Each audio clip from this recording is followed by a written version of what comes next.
जय हिंद दोस्तों, स्वागत है आप लोग की आपके अपने यूट्यूब चैनल मैथ वाला गुरुजी पे। दोस्तों बायोलॉजी का ये आपको 151 नंबर क्वेश्चन से आगे का क्वेश्चन 151 से लेके 170 के बीच का क्वेश्चन आप लोग को हम जैव प्रक्रम चैप्टर का आपको हम करवाने वाले हैं। इससे पहले वाला सारा वीडियो आप लोग जाके देख लीजिएगा, इससे पहले वाला सारा क्वेश्चन आप लोग को करवा दिया गया है। चलिए आज की क्लास को हम लोग स्टार्ट करते हैं। प्रत्येक क्वेश्चन के लिए आपको 5 सेकंड का समय दिया जाएगा और यहाँ पे आपको प्रश्न दिया जाएगा और इसका 4 ऑप्शन यहाँ पे आपको देखने के लिए मिल रहा है और आप लोग को नीचे कमेंट बॉक्स में बताते चलना है जो इसका सही आंसर क्या हो जाएगा।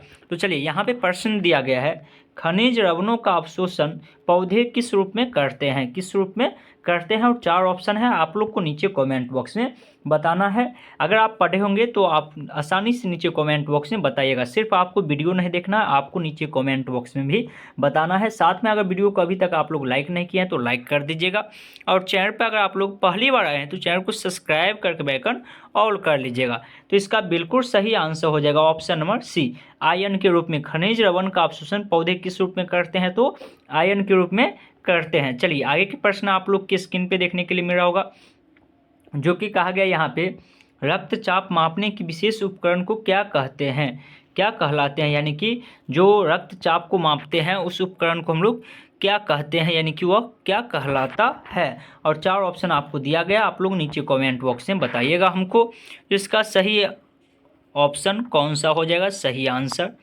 तो उम्मीद करते हैं आप बड़ी आसानी से बता दिए होंगे। तो इसका बिल्कुल सही आंसर ऑप्शन नंबर ए हो जाएगा। ऑप्शन ए आपका बिल्कुल सही आंसर हो जाएगा, सिफ्रोमोनोमीटर से। इसका आंसर थोड़ा सा आप लोग देख भी लीजिएगा, बुक में थोड़ा सा इसका आंसर देख लीजिएगा। और अगर किसी पर्सन का अगर आंसर मिस्टेक लगता है तो वो चीज़ आप लोग नीचे कमेंट बॉक्स में ज़रूर बता दीजिएगा, ताकि दूसरी विद्यार्थी भी उसका आंसर जान सके। हो सकता है किसी का आंसर मिस्टेक टाइपिंग हो गया होगा। चलिए यहाँ पे कहा गया गोबर छत्ता किस प्रकार का पोषण है। आप बड़ी आसानी से बता सकते हैं जो गोबर छत्ता जो होता है वह किस प्रकार का पोषण होता है। अगर आप पढ़े होंगे, क्लास किए होंगे तो आप आसानी से बता सकते हैं जो गोबर छत्ता किस प्रकार का पोषण है। तो चलिए इसका बिल्कुल सही आंसर जो हो जाएगा ये आपका हो जाएगा option number C. Option C आपका बिल्कुल सही हो जाएगा, मृतजीवी पोषण है। कौन है, मृतजीवी पोषण है गोबर छत्ता। चलिए आगे के प्रश्न की ओर हम लोग बढ़ते हैं, जो कि 154वां प्रश्न। आपको कोशिश करते हैं 10 मिनट में आपको 20 प्रश्न आपको करवा दे। कम समय में आपको अधिक से अधिक प्रश्न करवाने की कोशिश करें ताकि अधिक समय भी ना लगे और आपका पूरा टेस्ट सीरीज भी लग जाए। यहाँ पे कहा गया आपको रार इनमें से किस ग्रंथि से स्रावित होता है, और यहाँ पे आपको 4 ऑप्शन दिया गया है, आप लोग को नीचे कमेंट बॉक्स में बताना है इसका सही आंसर क्या हो जाएगा। आपको अधिक समय नहीं दिया जाएगा, आप लोग फटाफट नीचे कमेंट बॉक्स में बताते चलिएगा। तो इसका बिल्कुल सही आंसर जो हो जाएगा ये हो जाएगा आपको option number A. Option A, parotid ग्रंथि में। चलिए आगे की प्रश्न की ओर हम लोग बढ़ते हैं। 155 नंबर प्रश्न आप लोग की स्क्रीन पे देखने के लिए मिल रहा होगा। यहाँ पे कहा गया है इनमें से क्या जठर रस मौजूद नहीं होता है, इनमें से क्या जठर रस मौजूद नहीं होता है, किस में नहीं होता है। और यहाँ पे आपको 4 ऑप्शन है, आप लोग को नीचे कमेंट बॉक्स में बताना है जो इसका सही आंसर क्या हो जाएगा। सभी विद्यार्थी नीचे कमेंट बॉक्स में फटाफट नीचे कमेंट बॉक्स में बताइएगा जो इसका सही आंसर क्या हो जाएगा। तो उम्मीद करते हैं आप बड़ी आसानी से बता दिए होंगे। इसका बिल्कुल सही आंसर ऑप्शन नंबर डी हो जाएगा, पित्त में। किस में, पित्त में। चलिए आगे के प्रश्न की ओर बढ़ते हैं हम लोग। 156वां प्रश्न आप लोग की स्क्रीन पे देखने के लिए मिल रहा होगा। कहा गया सामान्य से उच्च रक्तचाप कहलाता है, सामान्य से उच्च रक्तचाप क्या कहलाता है। और यहाँ पे आपको 4 ऑप्शन है, आप लोग नीचे कमेंट बॉक्स में फटाफट बताइएगा जो इसका सही आंसर क्या हो जाएगा। इसका बिल्कुल सही आंसर क्या हो जाएगा। तो उम्मीद करते हैं आप बड़ी आसानी से बता दिए होंगे। इसका बिल्कुल सही आंसर ऑप्शन नंबर ए हो जाएगा, हाइपरटेनस इसका बिल्कुल सही आंसर हो जाएगा। चलिए आगे की प्रश्न की ओर हम लोग बढ़ते हैं। 157वां प्रश्न आप लोग की स्क्रीन पे देखने के लिए मिल रहा होगा। कहा गया चारनी पट्टी कहाँ अवस्थित है, चारनी पट्टी कहाँ अवस्थित है। और यहाँ पे आपको 4 ऑप्शन भी दिया गया है और आप लोग को नीचे कमेंट बॉक्स में बताना है जो चारनी पट्टी कहाँ अवस्थित रहता है। तो उम्मीद करते हैं आप बड़ी आसानी से बता दिए होंगे जो चारनी पट्टी जो होता है वह कहाँ अवस्थित रहता है। तो इसका बिल्कुल सही आंसर ऑप्शन नंबर डी हो जाएगा चारनी नलिकाओं के बीच में, चारनी नलिकाओं के बीच में। चलिए आगे की प्रश्न की ओर हम लोग बढ़ते हैं। 158 और प्रश्न आप लोग की स्क्रीन पे देखने के लिए मिल रहा है। कहा गया रक्त है, रक्त क्या है? आप बड़ी आसानी से बता सकते हैं अगर आप पढ़े होंगे जो रक्त क्या है। जानते हैं तो आप लोग नीचे कमेंट बॉक्स में बताइए। आप लोग वीडियो देखते हैं लेकिन कमेंट नहीं करते हैं। सभी विद्यार्थी को नीचे कमेंट करना है जो इसका सही आंसर क्या हो जाएगा। तो उम्मीद करते हैं आप बड़ी आसानी से बता दिए होंगे जो रक्त क्या है। तो रक्त जो है एक तरह संयोजी उत्तक है। रक्त क्या है? एक तरह संयोजी उत्तक है। बहुत बार एग्जाम में पूछा भी गया है ये प्रश्न। चलिए आगे के प्रश्न की ओर हम लोग बढ़ते हैं जो कि 159 नंबर प्रश्न आप लोग के स्क्रीन पे है। इनमें से कौन मनुष्य के छोटी आंत का भाग नहीं है? कहा गया भाग है नहीं, नहीं है कह दिया है। ये प्रश्न आपको पूरा पढ़ना है, प्रश्न में ऐसे ही आपको घुमा देगा, नहीं लगा देगा, आप समझ लीजिएगा है। तो आप लोग को नीचे कमेंट बॉक्स में बताना है जो इसका सही आंसर क्या हो जाएगा। तो उम्मीद करते हैं आप बड़ी आसानी से बता दिए होंगे जो छोटी आंत का भाग कौन नहीं है। तो इसका बिल्कुल सही आंसर ऑप्शन नंबर बी हो जाएगा, कोलन। चलिए आगे के प्रश्न की ओर हम लोग बढ़ते हैं। 160 नंबर प्रश्न जो कि आप लोग के स्क्रीन पे है। कहा गया मनुष्य में पाचन की क्रिया प्रारंभ होती है। मनुष्य में पाचन क्रिया प्रारंभ होती है, कहाँ से प्रारंभ होती है? तो ये प्रश्न तो बउआ भी बता सकता है, जो थोड़ा सा भी पढ़ा होगा वह भी बता सकता है। तो आप लोग को नीचे कमेंट बॉक्स में बताना है जो इसका सही आंसर क्या हो जाएगा। तो उम्मीद करते हैं आप बड़ी आसानी से बता दिए होंगे इसका बिल्कुल सही आंसर क्या हो जाएगा। तो इसका बिल्कुल सही आंसर ऑप्शन नंबर ए हो जाएगा, ऑप्शन ए। मुख गुहा से पाचन का क्रिया जो शुरू हो जाता है वो कहाँ से हो जाता है? तो मुख गुहा से ही शुरू हो जाता है। चलिए आगे की प्रश्न की ओर हम लोग बढ़ते हैं।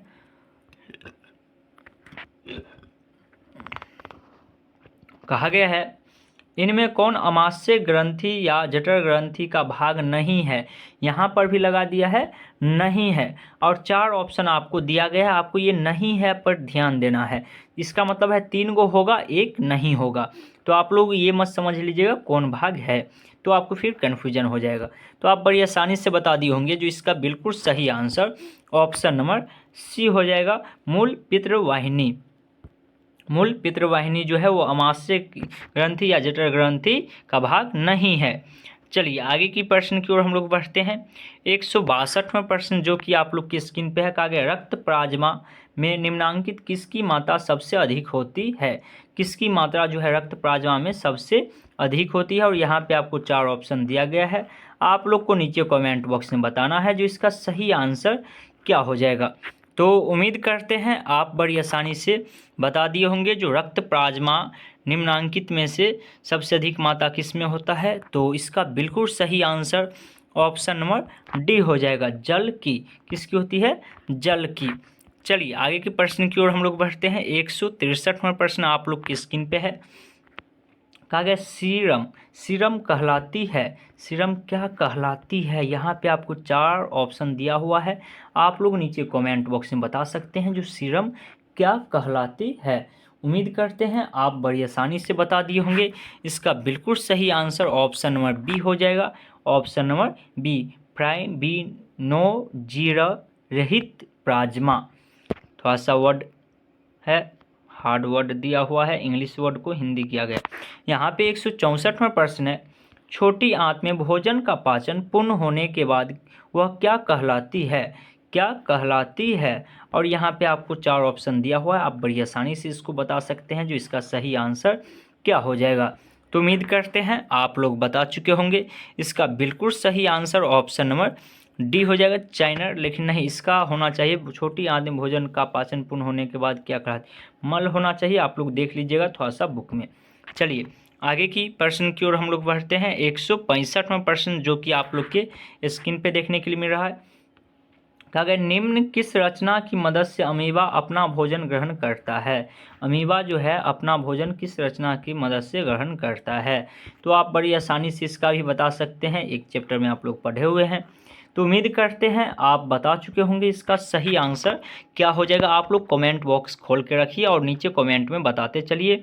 और वीडियो को लाइक नहीं किया तो लाइक करते चलिएगा, और चैनल पर पहली बार आए होंगे तो चैनल को सब्सक्राइब जरूर कर लीजिएगा। इसका बिल्कुल सही आंसर कूट पाट हो जाएगा। चलिए 166वां प्रश्न आप लोग की स्क्रीन पे है। कहा गया यहाँ पे अमीबा में भोजन का पाचन किस अंग में होता है। अमीबा में भोजन का पाचन किस अंग में होता है, और यहाँ पे आपको 4 ऑप्शन दिया गया है। आप लोग आसानी से नीचे कमेंट बॉक्स में बता सकते हैं।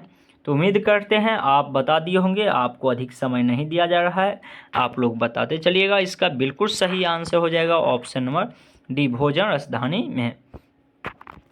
चलिए 167वां प्रश्न आप लोग की स्क्रीन पे है। कहा गया यहाँ पे इनमें किसकी दीवार सबसे मोटी होती है। किसकी दीवार सबसे मोटी होती है। आप लोग को बहुत अच्छे से दायां अरिंद बायां अरिंद दायां निलय बायां निलय आपको पढ़ाए थे। अगर आप थोड़ा सा भी रिवाइज किए होंगे तो आप आसानी से बता सकते हैं जो इसका सही आंसर क्या हो जाएगा। तो उम्मीद करते हैं आप बड़ी आसानी से बता दिए होंगे। इसका बिल्कुल सही आंसर ऑप्शन नंबर सी हो जाएगा। ऑप्शन नंबर सी, बायां निलय। बायां निलय इसका बिल्कुल सही आंसर हो जाएगा। चलिए आगे के प्रश्न की ओर हम लोग बढ़ते हैं। 168वां प्रश्न आप लोग के स्क्रीन पे है, जो कि कहा गया अग्र महाशिराएं तथा पक्ष महाशिराएं कहाँ खुलती है।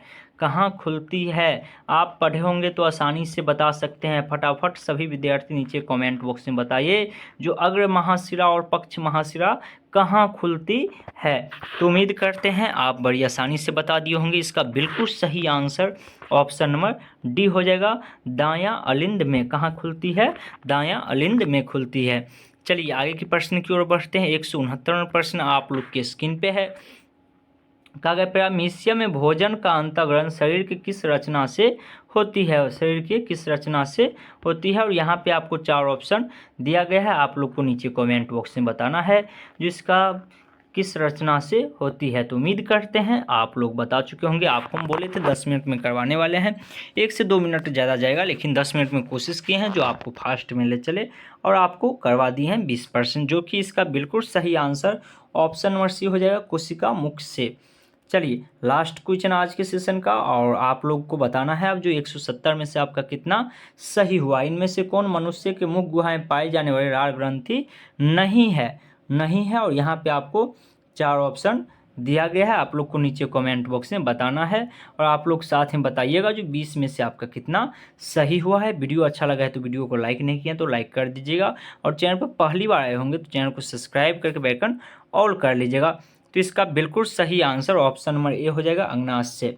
चलिए हम लोग मिलते हैं फिर कल की क्लास में, तब तक के लिए जय हिंद जय।